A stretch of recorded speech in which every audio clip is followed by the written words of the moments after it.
Bueno, continuamos con el tema 3, así lo podemos acabar, aunque es un poco largo, y veremos la práctica 1, como os dije. Estábamos en el estudio exacto. ¿Os acordáis que en este tema la estructura consistía en ver metodología? Repasamos muchas cosas básicas y vamos a ver métodos de investigación de los componentes expresivos, fisiológicos y cognitivos de las emociones. Ya habíamos visto ya los expresivos, que es parte de la práctica que veremos, los fisiológicos, aquellos autores que le daban preponderancia o importancia mayor a la reacción fisiológica como verdadera determinante de las emociones o precedente o principal, y la cognitiva en las que la valoración, lo que yo considero que me está ocurriendo, determina la emoción subsiguiente. Estábamos en las teorías bifactoriales, aquellas que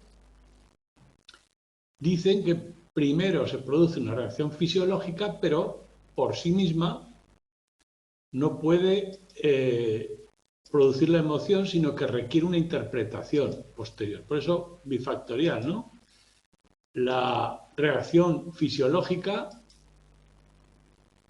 a ver si llego, la reacción fisiológica es inespecífica y lo que yo interpreto de la situación, los bifactoriales, lo que yo interpreto de la situación, le pongo una etiqueta, lo valoro y valoro la reacción, lo que está ocurriendo y de ahí se deduce la emoción.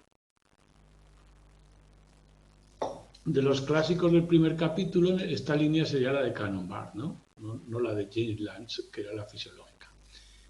Vimos Sachter, que hizo un experimento básico en el que decía que si yo no tengo una buena explicación para lo que mi activación fisiológica, trataré de etiquetarla y le pondré una etiqueta. Si tengo una buena explicación para mi activación fisiológica, pues por ejemplo estoy nervioso, me tomo una pastilla, eso puede determinar la emoción por sí mismo, no hay ningún problema, no me dedicaré a investigar. Y la tercera es que siempre tiene que darse la activación fisiológica, ¿no? Es necesaria y cuando la hay tenemos una emoción. Bueno, esas hipótesis, vimos el experimento, que era la parte más... Bueno, es un experimento clásico que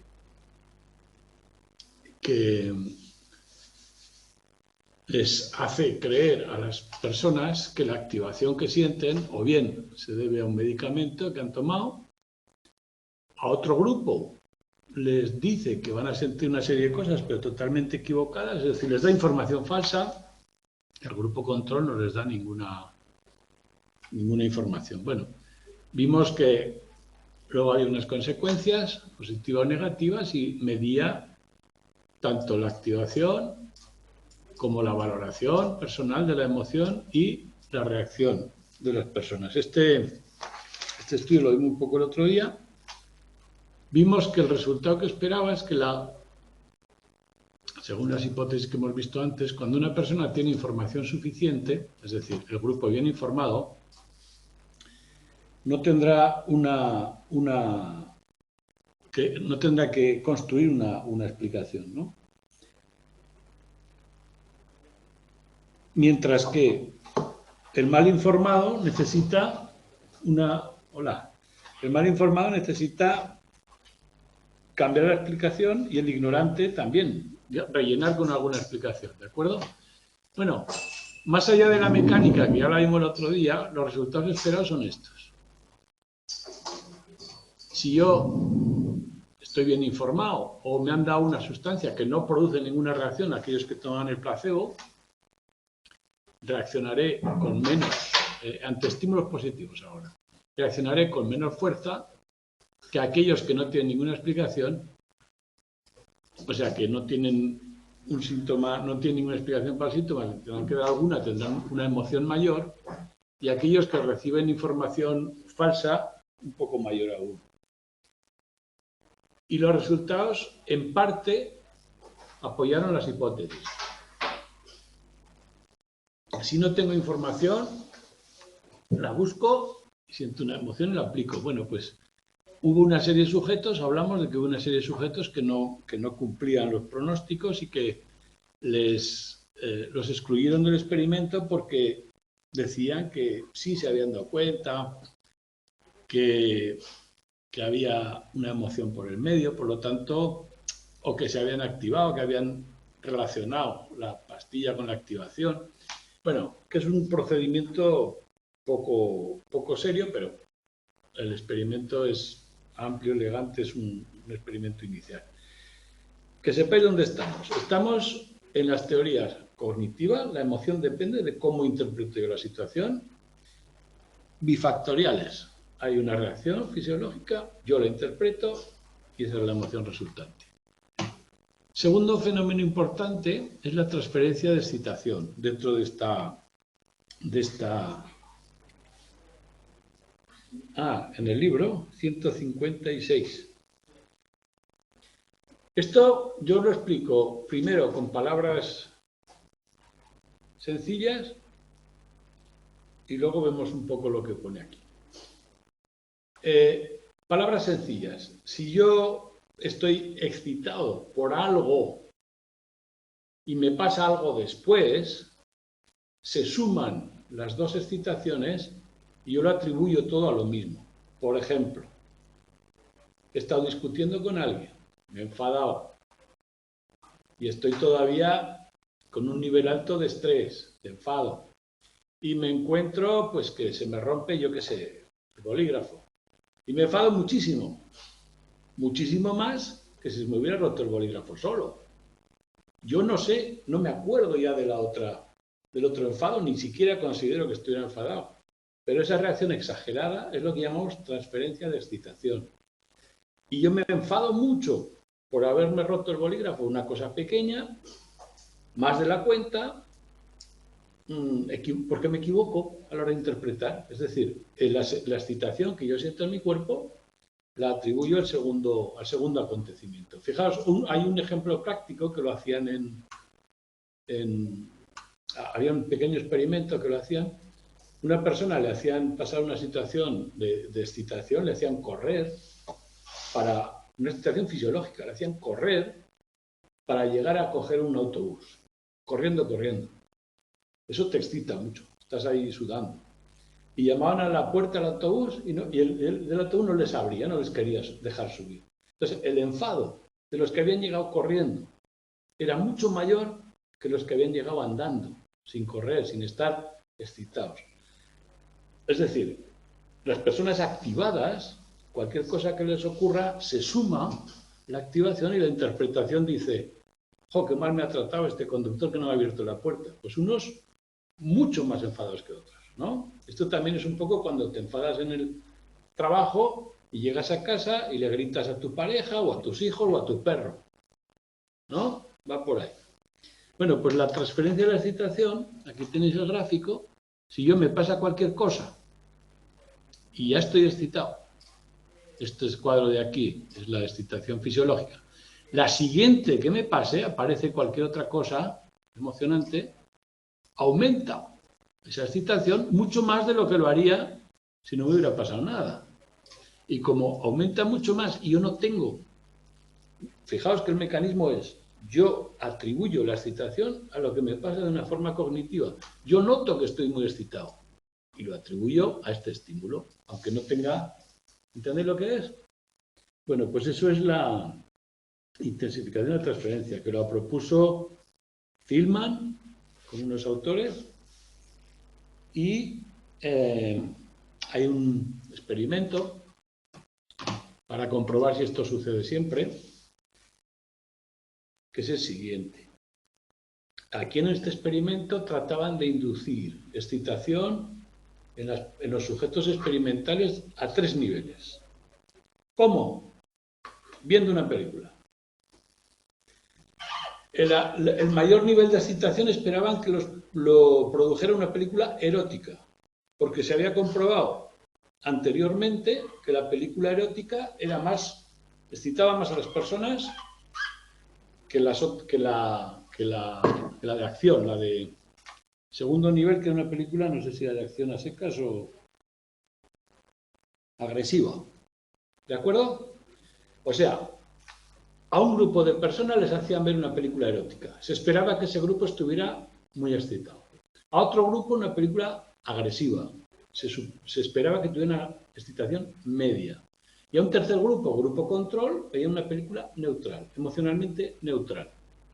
Entonces vamos a ver si una situación posterior les afectaba la película que habían visto o no. Se transfería la excitación de la película.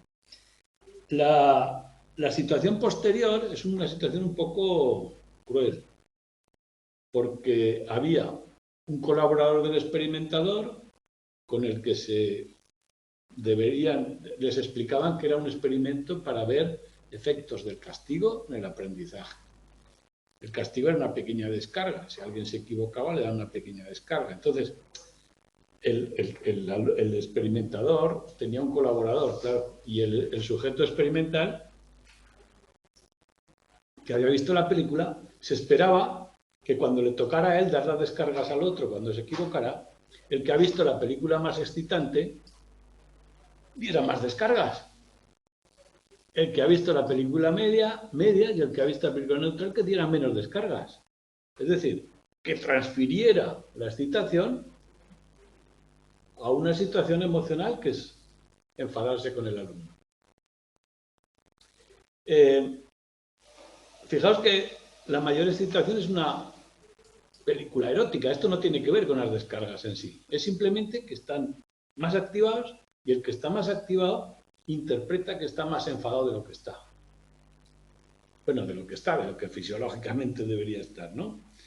De lo que racionalmente debería estar. Bueno, pues los resultados corroboran esa hipótesis, es decir, a mayor excitación, mayor transferencia de enfado hacia la descarga y por lo tanto le daban descargas más fuertes. Claro, este es un resultado, como podéis ver, bastante potente. Entonces hay algunas dudas. Por ejemplo, que estas situaciones son vivencias muy suaves, que las diferencias son muy leves, es decir, no son situaciones muy significativas.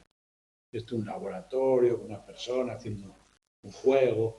¿Qué pasaría si fuera una situación de emoción real en la vida? Bueno, hay pequeñas dudas, pero de momento funciona, o las han probado. Y un paso más en esta construcción cognitiva de las emociones, es decir, la construcción racional. Las emociones no dependen de lo fisiológico, sino lo que yo interpreto. Hay un paso más allá que es decir, bueno, a lo mejor la parte fisiológica, la excitación, la activación nerviosa, ni siquiera cuenta. Solo cuenta lo que yo creo que me está pasando. En este caso, la hipótesis de Valens es esa. Dice, ¿y si yo le hago creer a alguien que está activado, actuará como si lo estuviera o no? ¿Realmente se produciría también la transferencia de la emoción y de la excitación? Si alguien cree que está nervioso, realmente se pondrá más nervioso. Si alguien cree que está triste, se pondrá más triste. Esa es la hipótesis. Dice, si yo logro que sin excitación real, sino inducida, cambie la emoción, puedo quitar la parte fisiológica y decir que todo es cognitivo. Experimento. ¿Qué hace él? Pues en este caso utiliza fotos, son varones, les pone fotos de mujeres, varones heterosexuales, pone fotos de mujeres, más o menos, para que valoren lo atractivas que les resultan, y manipula la situación de la siguiente forma. A un grupo les dice que están haciendo un experimento sobre la reacción emocional midiendo los latidos del corazón, la latencia cardíaca. Ellos no saben que están valorándoles la emoción, pero en realidad es falso, no les miden la latencia cardíaca, las dejan que ellos escuchen su propio corazón, pero no es verdad, no es su corazón. Es un latido hipotético. Y algunos lo ponen más rápido ante algunas fotos. Las otras, bueno, ante la mitad de las fotos lo ponen más rápido. Ante la otra mitad más bajito. A otro grupo al revés, para que no haya problemas, le bajan ante la mitad y la otra mitad medio. Y al grupo control simplemente les dicen, van a oír ruidos, no les dicen que es el corazón ni nada, dicen, van a oír un ruido, pero procure que no les despiste, valoren las fotos. ¿Qué esperamos? Que aquel que le hemos puesto los latidos, que cree que son sus latidos, y van rápido, que diga que le gusta más esa foto, esas fotos. Las que va más lento, menos. Y ese es el resultado. Es decir, logra que un dato fisiológico falso determine las emociones, el gusto, lo que la foto... ¿Entendéis? Bueno, pues ese paso implica que quizás las emociones no requieran el componente visceral, reactivo, fisiológico, sino solamente el cognitivo. Otra vez, las dudas que surgen aquí, porque es una afirmación muy potente, es lo mismo. Esta situación no es una situación vital. Quizás ahí sí que haya la valoración cognitiva, pueda ser determinante. Pero cuando uno tiene, yo qué sé, miedo o alegría, de verdad, quizás no sea tan relevante. Pero bueno, con esas salvedades, son pruebas a favor de que la valoración cognitiva es importante. El siguiente punto, página 161 y siguientes, dice, vale, pues si lo que importa es cómo valoro yo las situaciones, habría que construir algún instrumento o algo que me diga qué es lo que valoro, qué parámetros de la situación me llevan a una emoción a otra. ¿Por qué puedo pasar de la alegría, el miedo, la ira, en fin? Y claro, probablemente no solo dependa de las dimensiones de lo que pasa, sino de cómo yo lo interpreto y lo que yo necesito en ese momento, ¿no? Si tengo hambre, tengo miedo, si tengo sueño, según mis metas, ¿no? Bueno, pues es un problema que es muy difícil metodológicamente muy complejo. En el esquema yo os quiero decir, por ejemplo, yo interpreto una situación, este cerebrito, esto me lleva a una conclusión, a una emoción u otra, dependiendo del contexto. Estas líneas significan, depende de donde esté, de lo que yo quiera, de las emociones, la tristeza que puedo sentir porque algo me ha salido mal, depende de lo importante que sea para mí, de otras cosas. Bueno, ¿y cómo sé yo todo esto? ¿Cómo puedo investigar yo el mecanismo de valoración? Pues quizás la única forma que me queda, y aquí está este dibujito, es el autoinforme. Es que la persona me diga qué ha sentido, con lo cual hay problemas, o sea, el autoinforme siempre me dice lo que le ha pasado antes, por lo tanto es un recuerdo.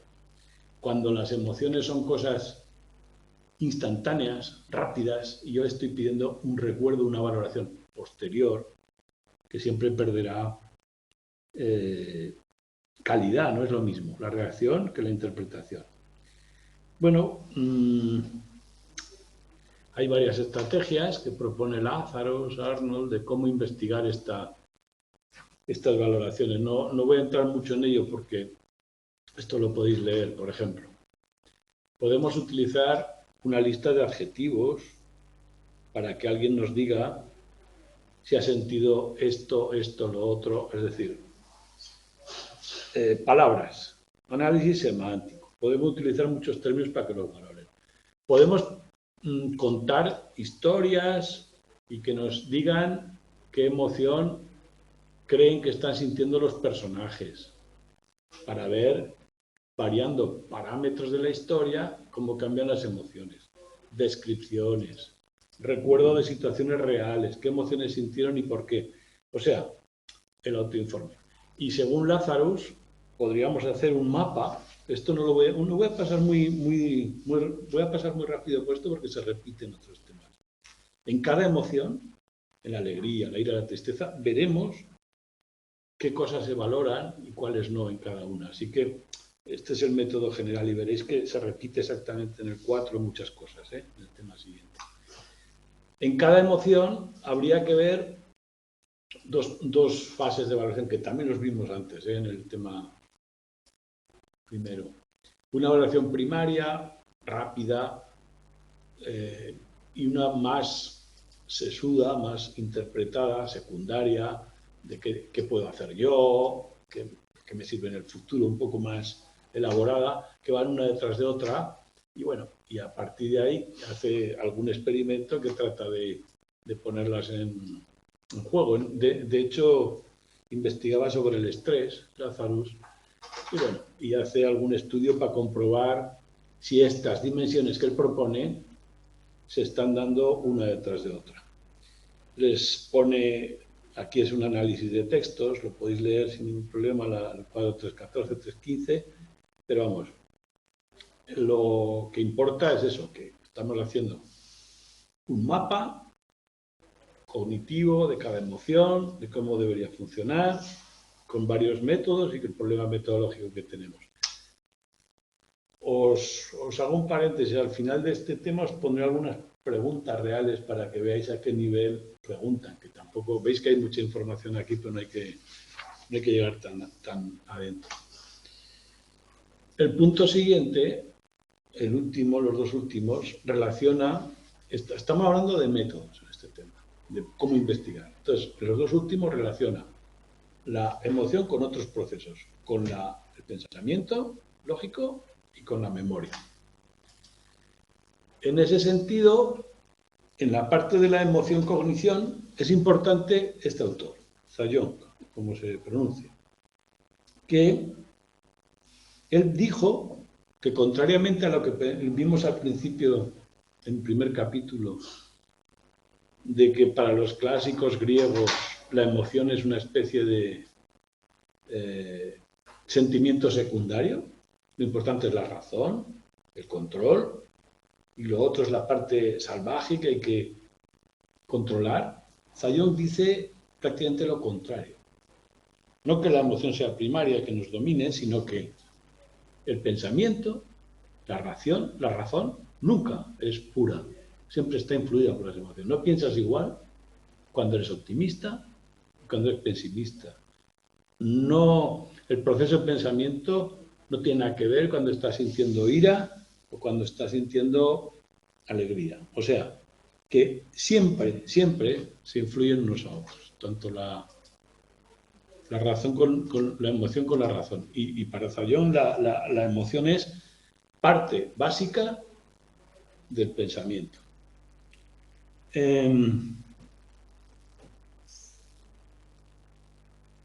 Los experimentos es siempre inducir un estado emocional y ver cómo cambia el procesamiento. No entro mucho por eso, El modelo de Oman, que es en esta línea también, en la relación de emoción y pensamiento, nos propone que hay una parte automática muy rápida al principio, que luego es evaluada, pero el problema que ve Oman es que la parte rápida, la parte automática, es totalmente inconsciente y nosotros solo podemos valorar la parte consciente, la que nos cuenta después, pues con un informe, con una respuesta. Y de la parte afectiva, automática y primera, muy rápida, solo podemos valorar las consecuencias. Entonces él, ante ese problema, dice, yo quisiera ver si se puede ver esa parte primera automática. Y discurre un experimento para hacerlo, que es mediante los miedos de especie, los miedos a las serpientes o a la oscuridad. Se supone que vienen grabados en nuestros genes. Y esa reacción a esos miedos la tenemos todos desde el principio de la vida. Y en un experimento trata de ver si la reacción a esos miedos se produce de forma inconsciente o no, si los manipula. Bueno, el experimento es un poco, no voy a entrar en detalle tampoco, pero básicamente hace lo siguiente. Induce un aprendizaje de miedo en este caso con caras tristes y caras alegres, él piensa que una cara enfadada es un estímulo preparado para filogenéticamente, es decir, la especie, un ser humano que ve una cara enfadada siempre reacciona mal. Una cara alegre, no tanto, no estamos a la defensiva, nos relajamos más. Entonces él dice, si el estímulo de la cara enfadada es automático y funciona, aunque yo no sea consciente que lo he visto, me afectará. Y diseña un experimento en el que, en efecto, esto es un experimento de aprendizaje. Si estáis dando aprendizaje lo entenderéis rápidamente. Asocia la cara con una descarga eléctrica, una pequeña descarga. Rápidamente aparece la cara, alegre o triste, y una pequeña descarga. Con esto logramos que esta cara, nuestro cuerpo reaccione como si fuera a venir la descarga. Ya se pone la medida que hace es el RP, creo que es, no, la conductancia de la piel. Reaccionamos ya con la cara como si nos vieran la descarga. La piel se pone en tensión. Bueno, pues él espera que con la cara triste, aunque no seamos conscientes de haberla visto, la pone muy poco tiempo y la tapa enseguida, nadie se acuerda que la ha visto, sin embargo, que nos afecte igual. Si eso ocurre, es que ha comprobado que la parte automática de las emociones ocurre. Bueno, el resultado es positivo y, o sea, lo corrobora, y cuando las caras son tristes, hay le cuesta más a la gente dejar de reaccionar. Reacciona, a pesar de no ser consciente de haberlas visto, sigue reaccionando más tiempo. Cuando la cara es alegre, no, enseguida uno se relaja. Es decir, para entendernos, estamos tratando de medir un proceso muy rápido y totalmente inconsciente que va en la línea de la hipótesis de que desde el principio la emoción, la parte fisiológica, afecta al procesamiento y al pensamiento. En cuanto a la memoria, bueno, esto era el miedo. En cuanto a la memoria, la relación de la memoria con la emoción se comprueba una y otra vez, repetidas veces, que aquello que tiene un color emotivo, sea positivo o negativo, bueno, sobre todo lo positivo, pero otros también, se recuerda mucho mejor. Todas las cosas neutras se recuerdan peor que aquellas que llevan carga emocional. Y además, este triángulo que hay aquí, la emoción que asocio a esa cosa, es fácil que se repita, es más fácil que se repita. El recuerdo posterior suele ser congruente con la situación en la que lo aprendí. Esto también lo veremos más en detalle el próximo capítulo 4, que se repite, así que lo dejo para entonces para explicar qué es la congruencia y qué es la dependencia, pero que es una cosa sencilla, de verdad. Lo que sí os puedo decir es, si tú has visto una persona, la conoces y te lo has pasado bien con ella o mal con ella, cuando la volvéis a ver en el futuro, aunque no recordéis quién es, probablemente la sensación de bien o mal sí que la recordaréis. Os vendrá inmediatamente. ¿Esa persona es agradable o es desagradable? Entonces, eso es lo que hablamos con congruencia. Si en una situación yo he creado un recuerdo teñido de una emoción positiva o negativa, probablemente cuando lo recuerde, la emoción vendrá también y facilitará el recuerdo. Cuando yo esté triste, me acordaré más de cosas tristes. Cuando esté contento, me acordaré más de cosas felices. ¿De acuerdo? Bueno, el recuerdo dependiente del estado de ánimo es ese, que cuando según cómo esté, me vendrán a la mente más recuerdos de un tipo o de otro. No entro más porque habría detalles, pero básicamente es eso. Y bueno, y el último punto, que habla de la neurofisiología de lugares y estructuras cerebrales que puede tener reacciones responsables de cada una de las reacciones, pues dónde viene el miedo, el placer. Aunque vienen algunos datos, otra vez os aconsejo que lo leáis por encima y si os queda algo bien y os esperéis a las emociones concretas que las vamos a ver una por una, qué partes se activan. Es decir, lo vamos a repetir alguna vez. Así que yo no entro a explicar eso mucho en detalle. Bueno, este es el resultado del experimento. Las estructuras sí que tendréis que tener una imagen si no habéis dado psicofisiología, pues conocer de qué estamos hablando. Quizás una imagen visual, sistema límbico, la amígdala, el hipotálamo, las conexiones, el córtex, bueno, para recordarlo. Y con eso ya os digo, vamos a ver ahora el tema práctico. Dejamos el 3 aquí, el 4 que redundará en muchas cosas del 3, lo veremos el próximo día. Bueno, ahí tenéis una cara de emoción, como vimos al principio. Una cara de emoción muy intensa, y es falsa, porque es una película. Pero pagamos muy bien a las que son capaces de interpretar una emoción, porque es muy difícil convencerlos. Bien, la práctica 1 os pide que hagáis un pequeño experimento. Esto lo tenéis en la web.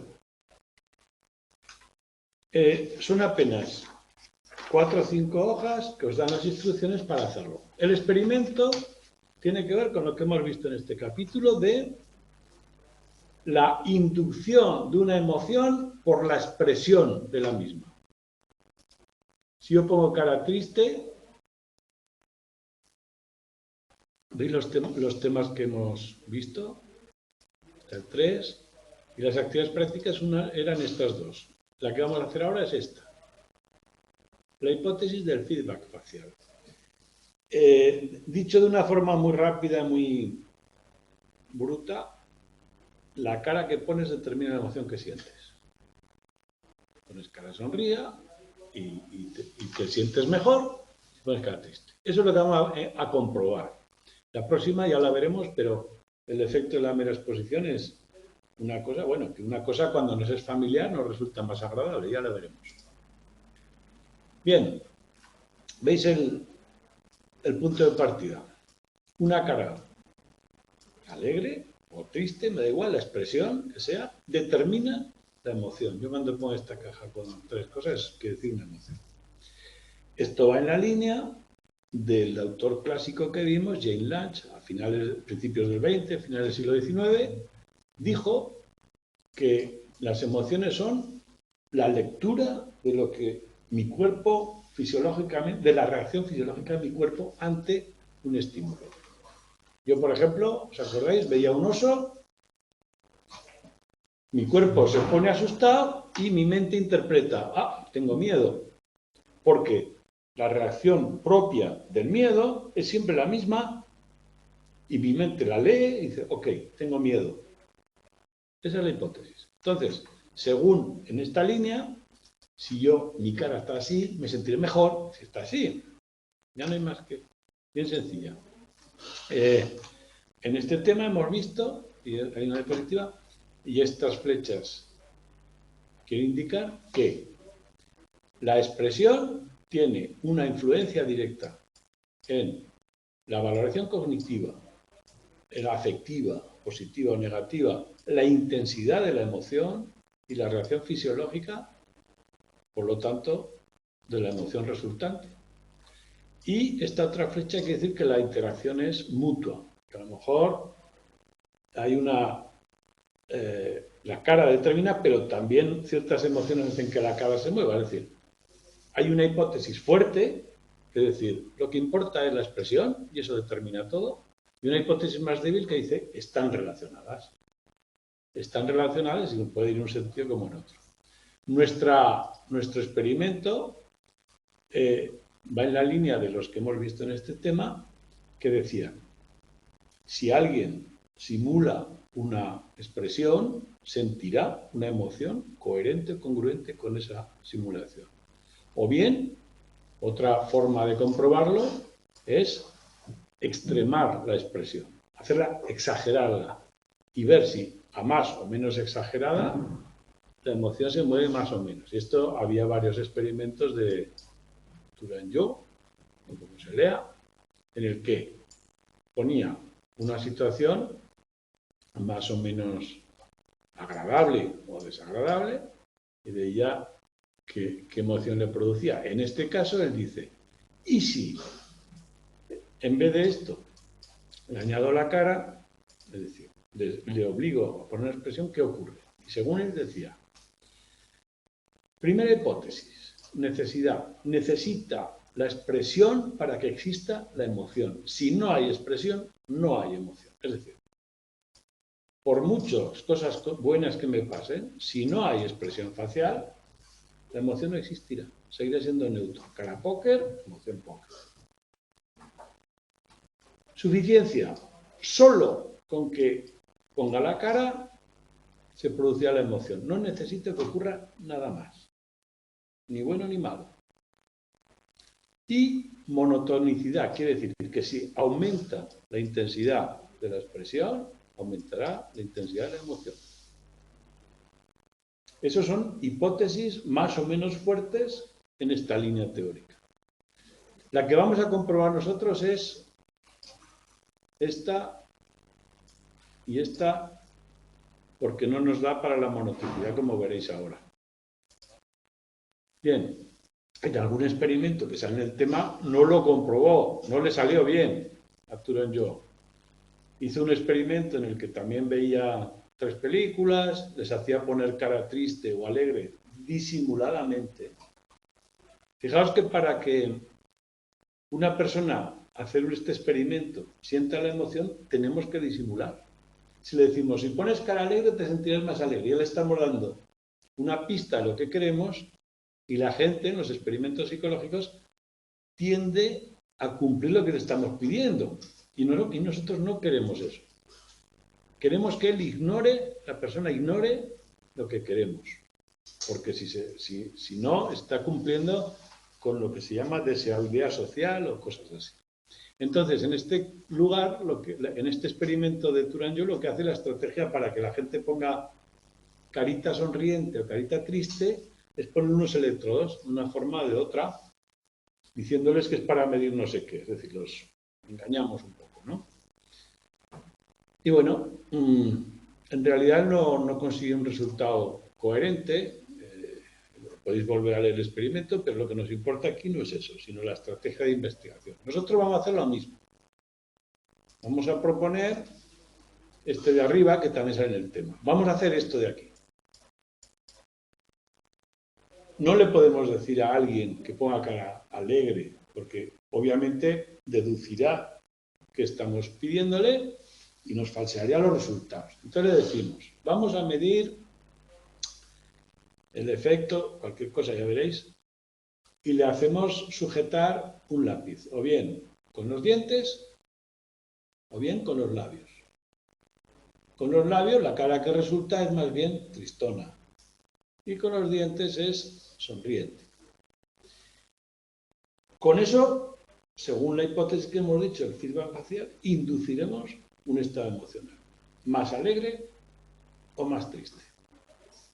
Y le pediremos una segunda tarea, que haga unos dibujos, uniendo con líneas, y que lea unas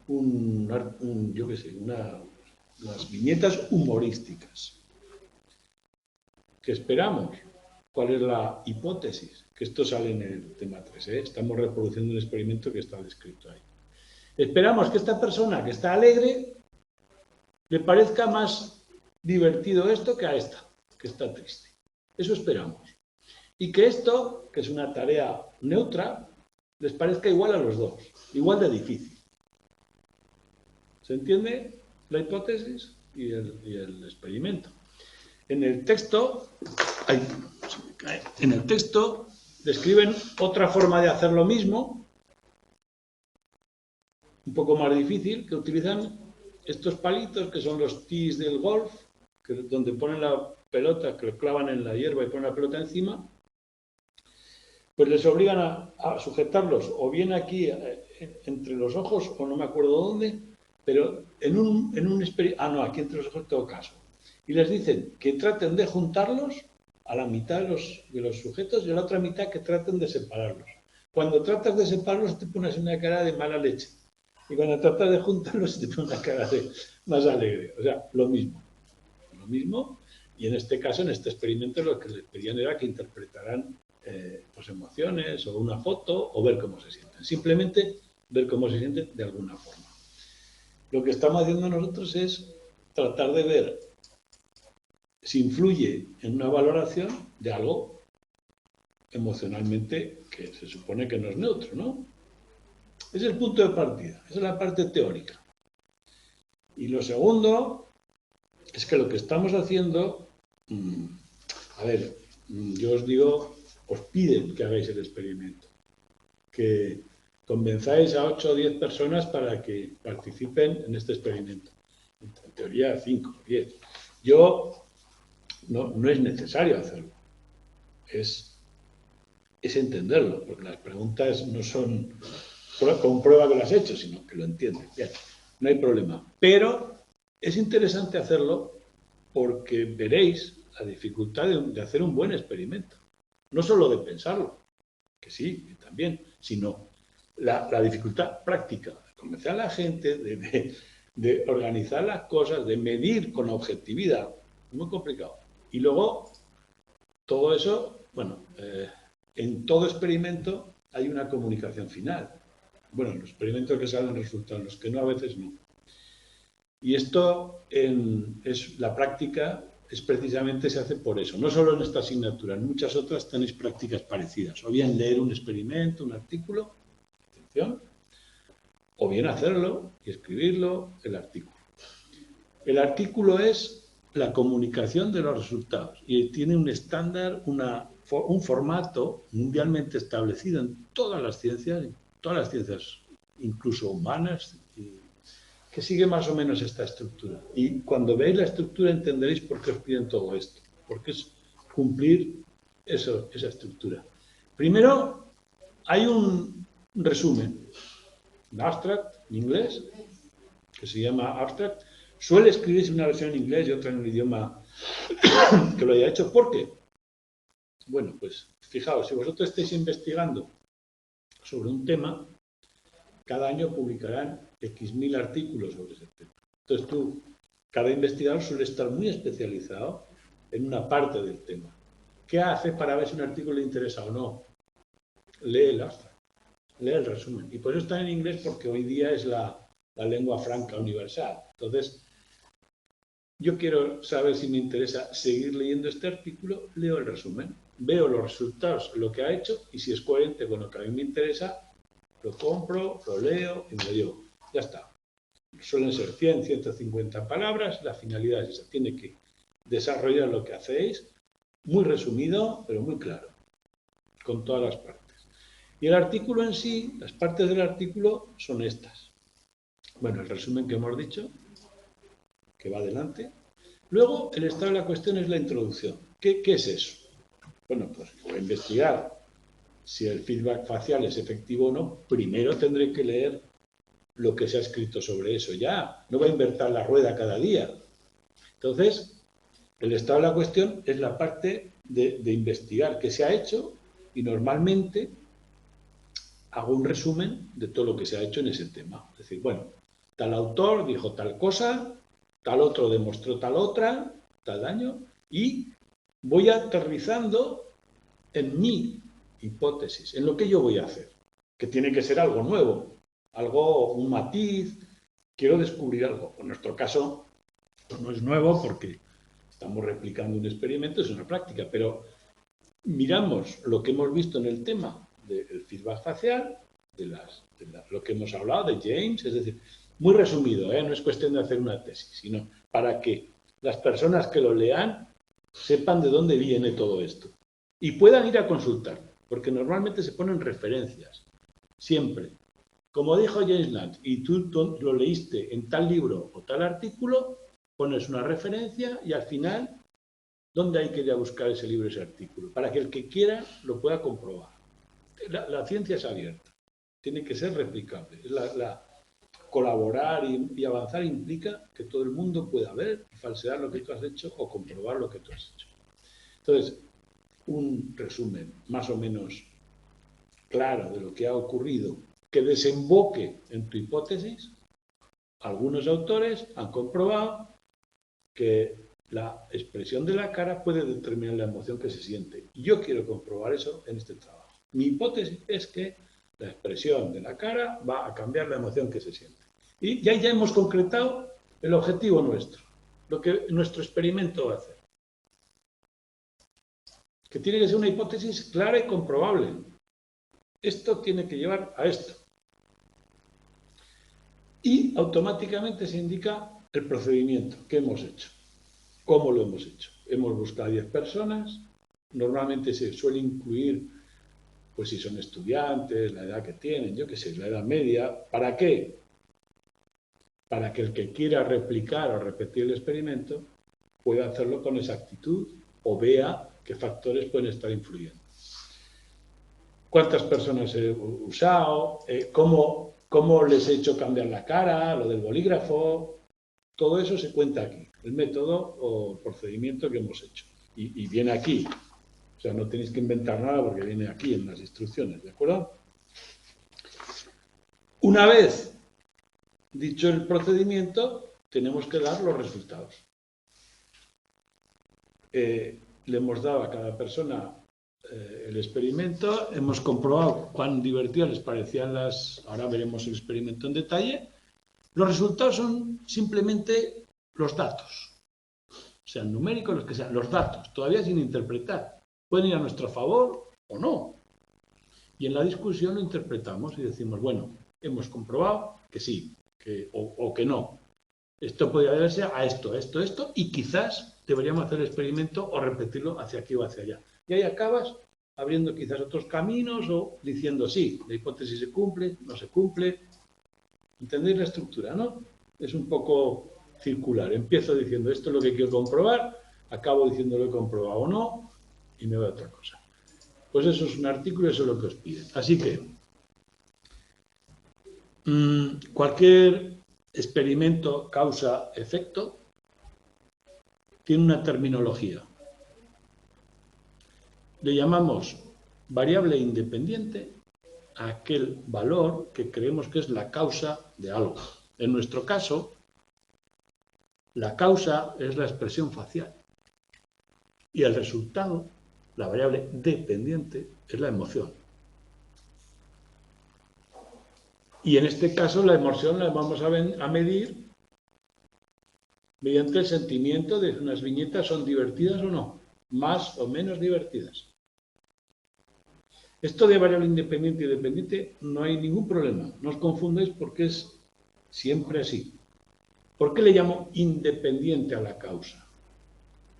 Porque en principio no depende de nada, es la que va a provocar los resultados. Dependiente, porque es la variable a la que va a verse afectada. Simplemente mi modelo lógico. Yo tengo la variable independiente, la expresión facial. La variable dependiente, si le parece más o menos divertida una viñeta. O sea, en términos más abstractos, la expresión determina la emoción. Y la variable independiente, en nuestro caso, la podemos, imaginaos que podíamos poner la boca más o menos abierta, eso que decíamos de la monotonicidad, podríamos hacer 3 o 4 niveles de la variable independiente, desde muy serio hasta muy sonriente. Bueno, pues vamos a hacer 2 niveles nada más.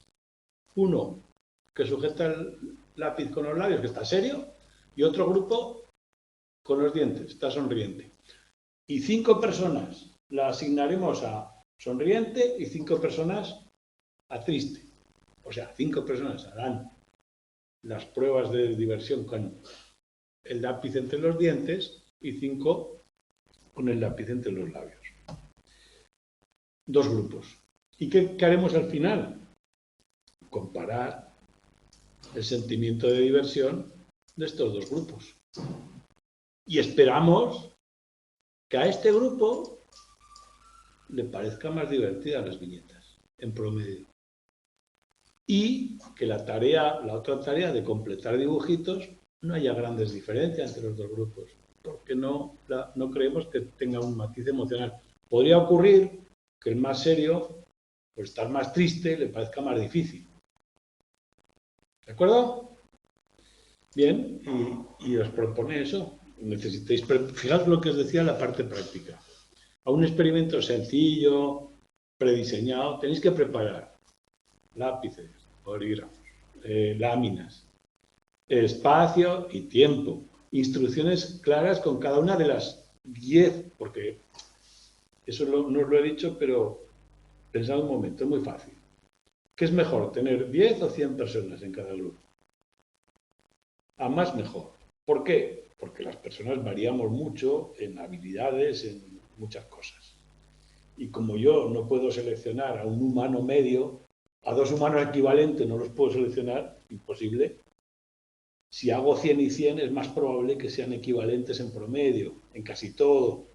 Ahora, si son 3 y 3, he podido pillar a 3 muy tristones, a 3 muy alegres, ¿me entendéis? Ambas gente, más fácil es que no haya errores por variables aleatorias que yo no puedo controlar.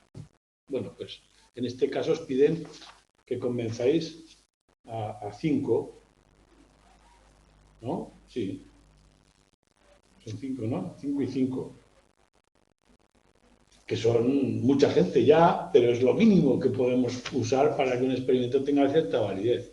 A menos gente hay, las pruebas estadísticas que se hacen son más exigentes y no te permiten sacar conclusiones tan fáciles. Pero bueno, entonces en el experimento nos dice que hay 5 láminas en las que deben completar un dibujo. Y luego van a valorar lo difícil que les ha resultado ese trabajo.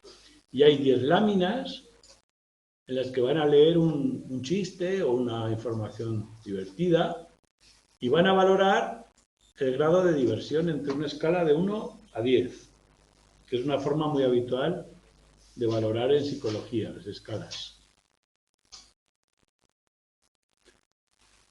10 personas, 5 láminas, 10 dibujos.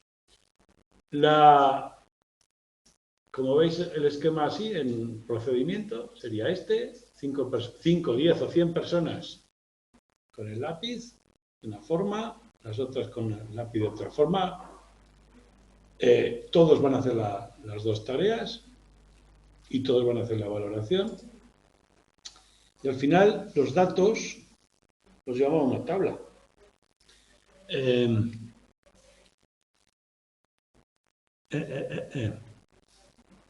Veis que la mitad izquierda de la tabla son los resultados de que tiene el lápiz entre los dientes. Entonces, el primer chiste. La primera persona lo valora, pongamos, con un 10. La segunda, bueno, lo que sea, me da igual. La primera persona valora cada uno de los 10 chistes por 10, 9, 8, lo que sea. Y al final sacamos la media de esa persona.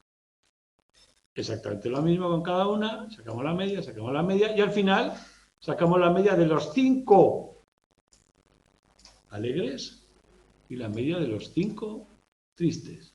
Este es el dato este es de dificultad y aquí yo creo que está al revés, pero bueno, esto sería de dificultad y este de diversión. Porque hay solo 5 láminas de dificultad, pero bueno, me da igual. Y aquí también, lo mismo. Cuán difícil te ha resultado y sacamos la media del grupo. Estos son nuestros resultados. Normalmente se representan en un gráfico de este tipo.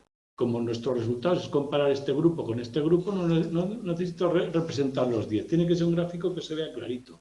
Pues, por ejemplo, comicidad, los 5 o el grupo alegre, aquí. El grupo triste, aquí. Y comparo. A más inclinada sea esta raya, más efecto a mi favor. Si es plana, no hay diferencias. No he comprobado mi hipótesis. Y espero que la dificultad, no haya mucha diferencia. Entonces podéis hacer un gráfico así de bonito, o hay que hacerlo, no por bonito, sino por claro, por visible, por que dé el dato de una forma inmediata. Y con esto ya tenemos los resultados. Y por último discutiremos si nos apoyan o no apoyan la tesis. Hay muchas formas. Aquí veis experimentos reales. Bueno, en muchos de esos se supone que va a salir ese, pero vamos, que veáis simplemente la estructura. ¿Queda claro cómo es? ¿Queda claro lo que hay que saber y lo que hay que decir? Así que yo creo que no es difícil. Son, como os dije al principio, aquí está. Son unas preguntas que tenéis casi gratis, las tenéis que sacar. Esto es muy fácil, ¿vale? Y os dejo también estas preguntas del tema 3, que hemos visto, que como veo yo que hay mucha información, esto es el tipo de preguntas que nos harán en el examen. Hoy hemos hablado de la transferencia de excitaciones. He pasado de una situación a otra y ¿qué pasa? Dice, ¿en qué se basa? Dice, bueno, pues que la arousal o la activación no termina bruscamente, sino que se sigue manteniendo y luego se transfiere a otras situaciones. ¿Veis que no es tan complicado? Algunas que más, que menos. Bueno, Ekman, Waller, Freud confirman la existencia de algunas emociones universales a través de los datos de expresión o reconocimiento facial. Esto lo hemos visto varias veces. Levenson, en la investigación demuestran que distintas configuraciones, bueno, las miráis, las sacáis, tengo 10, son todas de este tema. Esto es lo que vimos el otro día, de los buenos perceptores del corazón. Y si tenéis alguna duda, las miráis y miráis de los exámenes también. Próximo día, si no me decís nada nuevo, empezaremos el tema 4. El jueves que viene. Luego hay un parón en Semana Santa. Bueno, que hemos visto últimamente, mire, por ejemplo, Zillman es el que decía, bueno, cuando hemos visto al final, dentro de los bifactoriales, después de Sachter y la transferencia la transferencia de excitación era Zillman. Y es dentro de los bifactoriales. Veis que a veces las preguntas en los exámenes sobre un tema en concreto se repiten a menudo. Por ejemplo, la transferencia de excitación. No son preguntas difíciles, pero veis que el tema es importante y que es muy fácil de tener preguntas sobre él. Así pues, es una pista más que nos llega, ¿de acuerdo? Pues hasta la semana que viene.